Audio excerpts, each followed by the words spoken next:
The people united will never be defeated. The people united will never be defeated.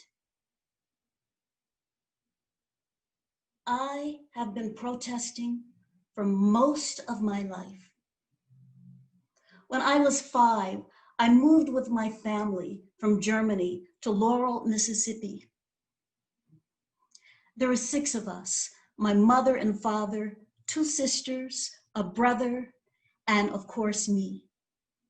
I was very close to my baby sister, Benita. We used to sleep together, cuddled up with our legs intertwined like vines. She was, even as a child, one of the kindest people I have ever known. Laurel was a beautiful city with a violent history. It was filled with magnificent magnolia trees, with big, white, fragrant flowers. And it was the birthplace of one of the most vicious chapters of the Ku Klux Klan, the White Knights, also known as Night Riders, because they murdered Black people and firebombed synagogues and churches at night. I am now 12 years old, and I am standing in front of a convenience store waiting for Benita to come out. The sun is blazing, and my arms and my legs are baking, and she's still in the store. How long does it take to buy a bag of popcorn? I go in to check on her and see her standing at the counter, a bag of popcorn in one hand, a dollar bill in the other hand. The clerk, a skinny white woman shaped like an S, is completely ignoring her. She's reaching over her head and serving the white customers.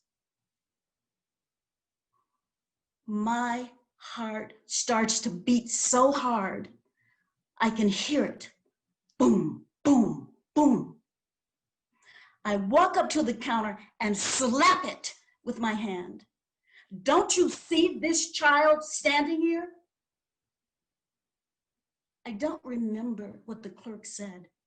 I do remember that all those white customers got very quiet, waiting to see what would happen. I grab my sister's hand and march out of the store yelling, "Let's get away from these stupid people." I am still outraged when we get home. I can hear my father in the den clacking away on his typewriter. I fling the door open and see him sitting at his desk. I tell him what happened and wait for him to praise me for protecting my sister. But he just looks at me with deep sorrow in his eyes, which were the color of Coca-Cola in sunlight.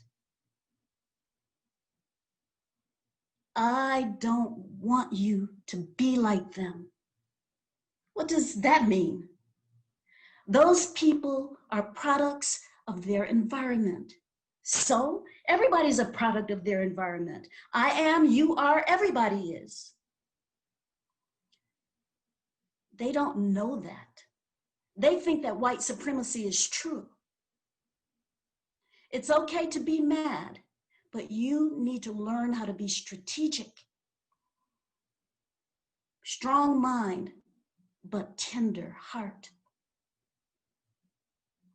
It is now 2003, many years later. I am in Washington, D.C. at a peace rally. We are on the National Mall in the shadow of the Washington Monument. There are people all around, thousands and thousands and thousands of people participating in this peace rally. And we are marching and singing, "The people united." Off on the sideline is a counter-protester, a white guy in a white shirt and khakis. and he is shouting insults as people march by. Everybody ignores him, but something rises up in me and I am outraged. I throw my sign to the ground, walk over to him and start yelling, and we are screaming at each other, spit flying out of our mouths like darts. I look in his eyes and he is vicious. And I remember my father's words. I don't want you to be like them. And for a second, as I look at him, I see him not as an enemy, but as a human being.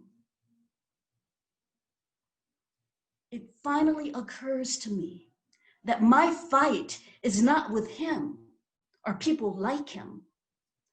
My fight, our fight, is against the system that creates people like him. I picked up my sign, my peace sign, and rejoined the people who were marching and chanting. The people united will never be defeated. The people united will never be defeated. The people united will never be defeated.